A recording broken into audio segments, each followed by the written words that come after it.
Hello everybody and welcome back. I don't care about the heater, you can deal with it. I'm cold. So basically what we're going to be going over is a couple of myths and that are my biggest pet peeve. And some myths are, one, a lot of people believe that armor was discontinued in the beginning from the Night Age, the medieval times. That armor was ceased to be of use because of guns, and the armor just didn't protect against guns, so is why bother? Well, the thing is, that is not true. See, the truth is, armor was discontinued due to social class. And what that meant was everybody was going poor. I guess you could say it was because of guns in the sense that guns were really expensive. But as far as why, but when you think about it, armor was crazy expensive. If you weren't wealthy, you just weren't having it. And in fact, a lot of knights, a lot of armor, really, you just looted off of bodies because you just couldn't afford it. Even when you're wealthy, you just couldn't afford armor. So you kill somebody, you like what they got, man, that dude's got a belt. I'm wearing boxers. Wow, a belt! You know, that's pretty much what you're thinking. You know, that'd be like the modern day times. You know, wow, that dude has a watch. I don't have a watch. I don't even have shoelaces. You're gonna steal that man's shoelaces. You're gonna steal, you know what I'm saying? If he's dead, he ain't gonna need them. Back in the day.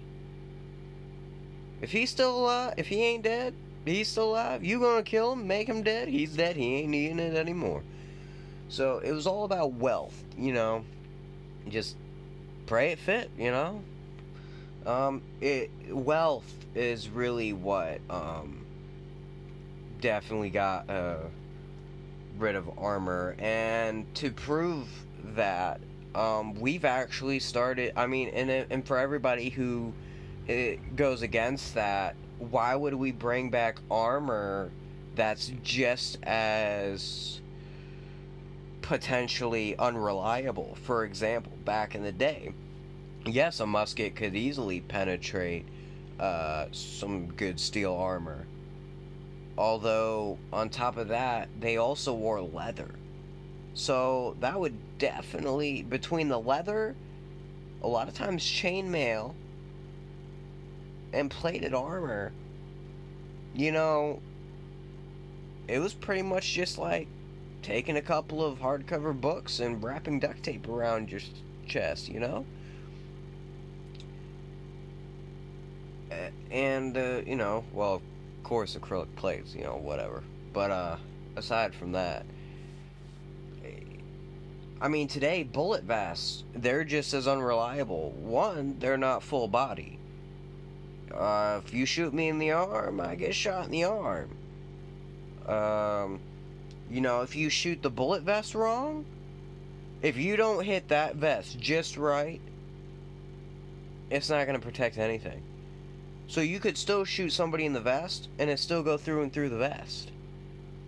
That's right, everybody. Vests are just as unreliable as body armor, but still, the struggle today, even with bullet vests, it comes down to wealth. It comes down to social class. It costs money to have a bullet vest. I just have a regular vest, no plates. It cost me $40. Alright, it's a cheapo one. The plates for it are probably going to be like $90 a piece. Now, could I buy cheapo plates? Well, actually, there are some good plates. I forget the brand, but it's like 60 for It's one of those off brands, though. decent brand. I think they're class 3, but it's $60. But the thing is, it's also for a smaller vest. You know, I'm only 5'4", so I'm not gonna be using one of those huge ace vests. I'm probably gonna have one that's like 12 by, oh man, I forgot the measurements. But still, and even that only protects the main part. I can still get shot in the gut. Well, I mean, the military has better armor, but like I said, it comes down to social class. Me, I'm poor, so I'm just gonna be able to afford enough to cover the good, the important stuff, yes, but I can still die from getting shot in the stomach or something from some kind of infection, or it just obliterates my insides. You know, they have this one type of armor. It's the best armor in the world. It's called dragon scale armor, and that's like something $1 million. Like, it's crazy expensive. Today's military, it's still a struggle because body armor is just so expensive. My apologies for not having too much exact numbers, but like I said, you're looking at spending probably $90 per plate. That's not counting, that's just front and back. Each front plate is $90. I'm going without back. And then you have some vests that have the tinier plates that protect your side, which is great. But then that comes at a cost too. Like I said, there are some where you could get for $60, a set, front, back, both sides, Another one, why did they discontinue the flamethrower? It was not because it was inhumane. In fact, you died pretty quickly. You got cooked to death pretty quickly, getting shot up with napalm. First of all, everybody, let's go into a little bit of a history lesson. Napalm back then, in World War II days, it was actually developed at, I want to say, at a university. I'm trying to debate whether if it was Harvard or Yale. I think it was Yale. It was developed in one of their science labs. And all it is soap and gasoline. You melt down the soap, and then you add your gasoline, and you stir it up while it's in the pot. A lot of people use double boiler systems because, yes, you could have your pot on the stove over the eye, and it be, you do it in low quantities, but still, the flame could ignite with the fumes, and that's dangerous. So a lot of people put that pot in a slightly bigger pot of water over the flame. Which covers the whole eye, so it kind of keeps it cooking, but at a mediated temperature, moderated temperature. But there are other variations. All napalm is a flammable liquid mixed with a thickening agent. You could use gasoline with mashed potato flakes. Yep. You really could. I've done it before, and it burns quite a while, and I got it to the quality to where, like, the wind would blow crazy hard, and it would just hug the ground. It would just be like, here's the ground, here's the flame normally, hard wind. It's just not going out. My personal favorite batch was a little bit of lighter fluid. I really don't know why. It became tradition, actually, only because I didn't have so much gasoline, I didn't have so much lighter fluid, so I would mix the two with liquid candle wax. And it doesn't actually harden. It becomes like a jam texture, which is great. Smearable, and it burns crazy hot, spreads crazy quick, burns quite a while. And it's sticky. Crazy sticky. Don't try to put it out. because it might just splash up and stick to your shoes still lit on fire. Or it might splash somebody else while it's still lit on fire. Yeah. Dangerous. But the real reason that the flamethrower was discontinued: one, the flamethrower counted as a primary weapon. You had the flamethrower and your sidearm. You did not have a flamethrower and another primary. You did not have it in a rifle, which, counts as a primary, but, say there was a difference between assault rifles and sniper, assault units and sniper units. Assuming, which there were, but a sniper counted as a primary. I'm assuming a sniper counted as a sniper and not a primary. But it does. Counts as both, everybody. And primary takes over. You had the flamethrower and your pistol. Congratulations. The problem with the flamethrower, it weighed a bit of weight. I can't remember how much it weighed, but it was ridiculous. You had two tanks: your oxygen, which was the propellant for the whatever it is you were shooting, whether it be napalm. Most of the time it was napalm, or just flammable liquid, whatever it may be, gasoline, whatever. You had about 10, nope, if I remember correctly, you had about 10 seconds of burn time, meaning your ammo ran out within 10 seconds. You could only shoot up to 40 meters, if I remember correctly. Yes, 40 meters. Not far. And in fact, 30 to 40 meters was really the furthest you could shoot, and even then it was unreliable whether or not you would hit your target. So you would be up 10 to 15 meters. You would pretty much be up close and personal, close enough to stab your enemy in order for it to be most effective. You were the biggest target. The average life expectancy of a flamethrower unit was 5 minutes. Yes, after the Vietnamese realized what great power this was, they did more research. And then they realized, why are we afraid of these guys? They are just one big target. You were always at the back of the line, far from your unit, rest of your unit, because they did not want to get blown up with you. As you can tell, there is a lot of reasons, not because it was inhumane. In fact, it was probably one of the more humane ways to kill somebody. Flamethrowers were mainly used for pillboxes or spider holes, depending on whichever you prefer.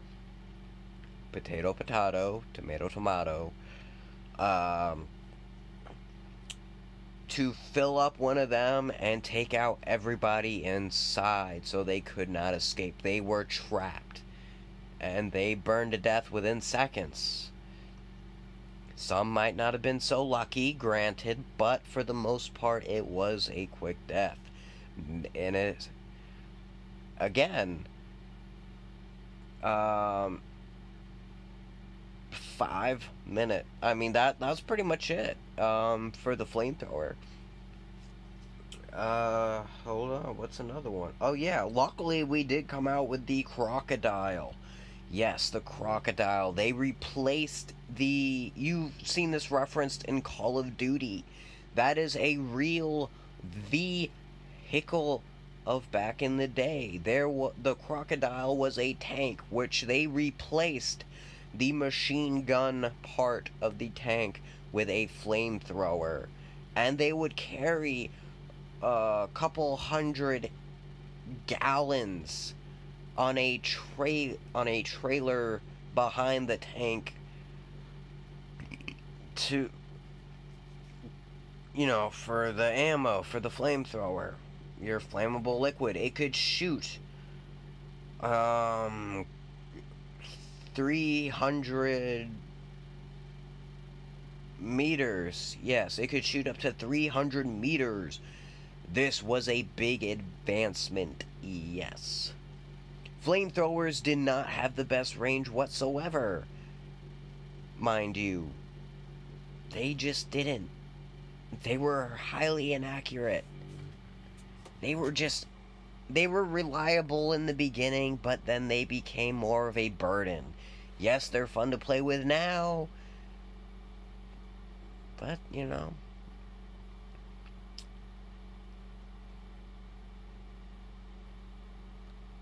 Also, a lot of people, you irritate me. People do not understand how to use a Molotov. You must not be afraid of a Molotov. I know this is like not a real thing, but there's a few people that irritate me. I mean, for a while I was kind of afraid that it was gonna blow up on me, but then I realized, wait, no. You throw the Molotov like you would when you throw a Molotov. Here is, don't worry, it's Gatorade. I pre-mixed. Your rag comes out the top. You soak the rag in a flammable liquid. A lot of people use lighter fluid and they usually put like gasoline or something in the bottle. Also known as a petrol bomb or a poor man's grenade. Petrol something Molotov was the dude's name who invented it.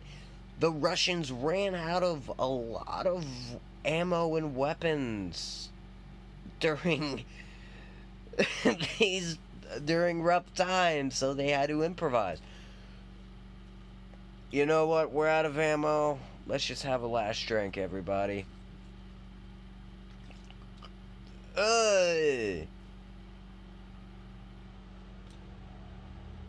Gas flammable, right? Let's pour gas in glass bottle. Light it on fire. So from our hand we transfer over there to our enemy.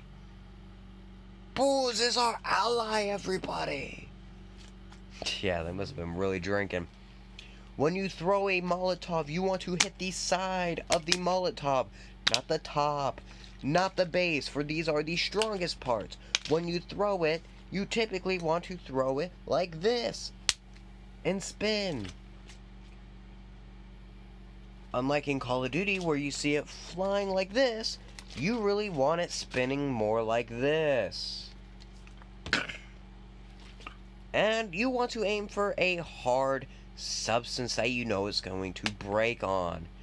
Yes, it is possible you can throw a bottle at somebody's head and it bounce off. Yeah, it might knock them out. But if you fail at throwing a Molotov, the gas isn't gonna spread. There's gonna be combustion, everybody. The fumes of the gas are just gonna spew out the back. And any liquid you think is gonna pour out on fire, you are wrong. Unless you have some form of napalm. But even then, unless the bottle shatters, it is highly ineffective.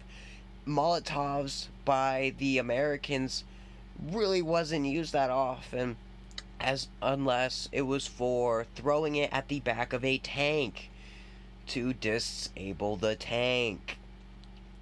Everybody, smoke grenades is white phosphorus. As just inhaling the fumes in real life will kill you. Although it was not used as a lethal weapon, it was used more of a tactical purpose.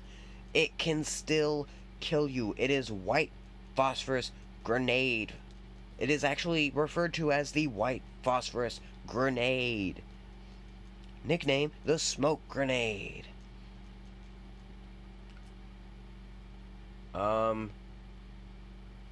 Explosive dog units. Why these are not a real thing, everybody. For example, the Russians were one of the first to come out with the explosive dog unit. Yes. However, it was unreliable. They trained the dogs to sniff out gas, so they would blow up the enemy tanks and vehicles. However, the Russians used different types of gas. Their manufacturing process for gas was different from ours, so the dogs wound up chasing theirs. Everybody, the carbine, no, not the carbine, the M1 Grand. That's right, everybody. It shot up to accurate up to, I want to say either 300 or 3,000 something. Might have been 300 actually. I don't know. But the reason why they quit using that was because it was too good. Most of World War II was up close and personal. When would you use a sniper? That makes as much sense as using a sniper in zombies. Can it be done? Yes. But really, who does? Unless you're showing off. I mean, let's face it, everybody wants the LMG. Let's see, what's another pet peeve, man? I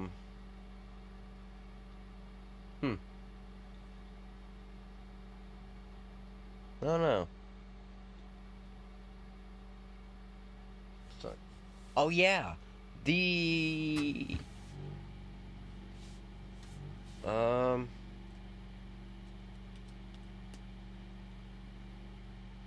mean, there's a bunch of pet peeves, but I'm trying to think of ones that are, like, relative to what I'm talking about.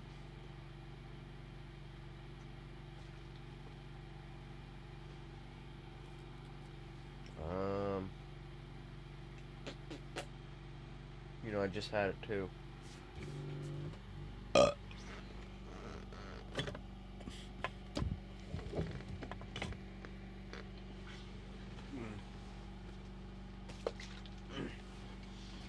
Let's see, dogs. Oh yeah, Hitler. He had a tank that was 5 stories tall. It took 500 men to operate. This could have done so much damage. Like, the cannon itself was probably bigger than my camper is wide. 28 oh, it is definitely bigger than that, actually. But it took 500 men to man, although he could have won. It was just so much money, and it took so much manpower, and as we all know, the Germans were sharing guns as it went down. Oh yeah, at this point I'm just gonna go over fun facts a little bit really quickly. The first ever grenade launcher was a blank shell with a grenade strapped to a stick that they threw down. Not a blank shell. Alright, so you have your gun, you have a grenade. You take the bullet part, the top part, out of the shell, so you just have the brass shell. You load that, you take the stick with the grenade strapped to it, drop it down, pull the pin, pull the trigger, it shoots out. The bazooka was actually named after an instrument that some guy could play. It was even shaped after the bazooka. And what it is, well, no, that's not really true. It was really cool, actually, the bazooka. It was really, kind of like a spud gun, but... The Panzerfaust launcher, also known as the Panzer Fist, which came after the Panzerschreck, also known as the Tank Terror. Panzerfaust, or Panzer Fist, I meant Panzerfaust launcher, which translates to Tank Fist, shot only up to like 40 meters. This was this was a disposable launcher that the civilians could use on the German side. A kid could use it one-handed. All it is a metal spud gun. Literally, it even had the wires. That's literally what it was. It had the electrical discharge, but it had an active warhead. That was the big difference. Uh,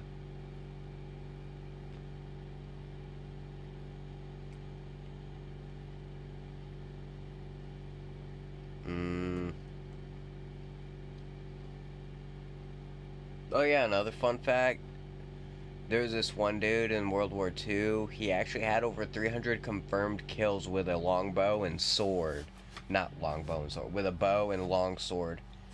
It was against his religion to use guns. He was like a Quaker. That's just a fun fact. Um,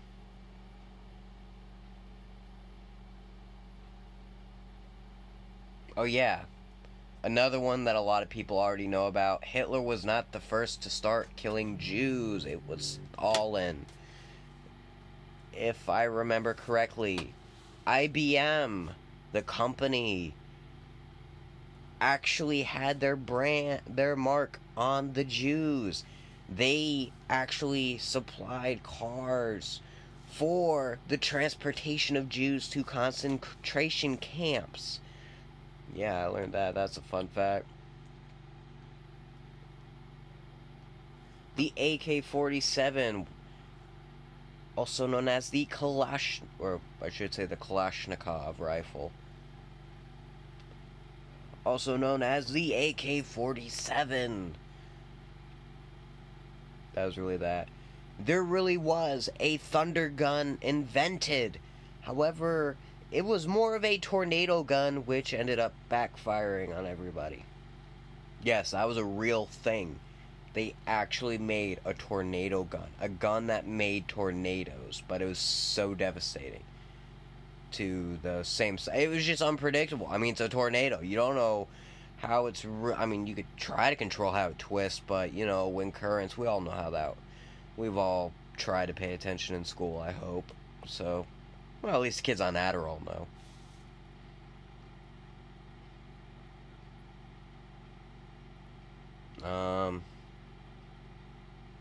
I don't know. Really, those first two were really my biggest pet peeves.